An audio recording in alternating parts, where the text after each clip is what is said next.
सडक-अर्जुनी तालुक्यातील पळसगाव राका येथे अवैध रेती तस्कर जितेंद्र बावनकुळे यांनी शेखर मलेवार यांच्यावर मागून येऊन चारचाकी वाहनाने धडक देऊन जिवंत मारण्याचा थेट प्रयत्न केला।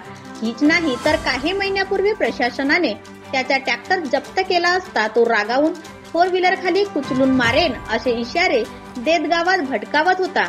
हे अत्यंत गंभीर आहे की शासनाकडून रेती तस्कर विरोधात कडक कायदे असूनही काही हाताशी असलेले तस्कर अजूनही प्रशासनाला फजितीत टाकत आपला अवैध धंदा चालवत आहेत। गावकऱ्यांवर थेट जीवघेणा हल्ला करूनही तो अद्याप मुक्त आहे। शेखर मल्लेवार यांनी डुग्गीपार पोलीस ठाण्यात गुन्हा नोंदवला असून त्यांनी शासनाला ठोस कारवाई करून या प्रकारात न्याय देण्याची धक्कादायक मागणी केली।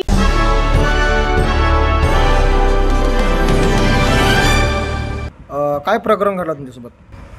प्रकरण असा घडला का मी चिखलीच्या बाजारला गेलो गुरुवारी। येताना ते माझा पाठलागच करत होते बावनकुळे। ते पटावरती थांबले होते गाडी धरून सऱ्यानी माझ्या पिचेवरती का याला उडवीन असा त्यांना धमकी दिला होती मागे कोणातरी जोर असं म्हणत होते का यानं असा असा केला त्याच्यामुळे यांना मी मारणार आहोत। ते येताना मग त्याने धडक दिली। अच्छा, धडक कुठे दिली? गावात पळसगावमध्ये। याच्या अगोदर तुमच्या त्यासोबत काही बाताबाती काय भांडण किंवा काही तुम्हाला धमक्या बिमक्या? त्यांच्यासोबत काही भांडण वगैरे कधी झालाच नव्हता आपला, पण त्यांचा संशय होता आपल्यावर की मी रेती चोरतो तर हे आमच्या गाड्या वगैरे पकडतात। म्हणजे तुम्ही पकडता समजा? समोरच्या माणसाला फोन वगैरे करून सांगतात असा त्यांचा संशय होता आम्हाला। त्याच्यामुळे ते आम्हाला धमकी देऊन सगळ्यांनी आता उडवण्याचा प्रयत्न केला त्यांनी। म्हणजे ते समजा ते राग मनात घेऊन त्यांना तुमचा उडवायचा प्रयत्न आहे समजा। भाऊ नाव सांगा? माझे नाव प्रल्हाद भागवत बावनकुळे, राहणार मुक्काम पळसगाव। काय प्रकरण घडला त्या दिवशी?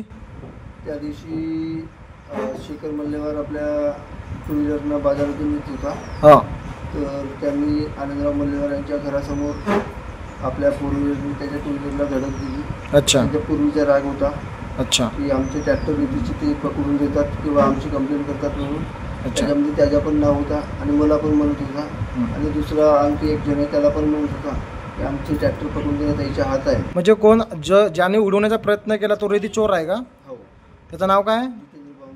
अच्छा, त्यानंतर त्यांनी यांच्या टू व्हीलरला धडक दिली।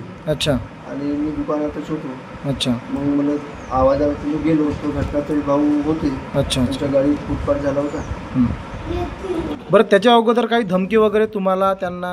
लोकांसमोर धमकी देत होता की यांनी माझी गाडी पकडून म्हणजे माझ्या गाडीची कंप्लेंट करतात ते यांना उडवून म्हणून। आम्ही त्यांच्या गाडी पकडण्यात आमचा काही हात नाही, तरी पण तो आम्हावर आरोप करत आहे। याची सांगता व्हायला पाहिजे।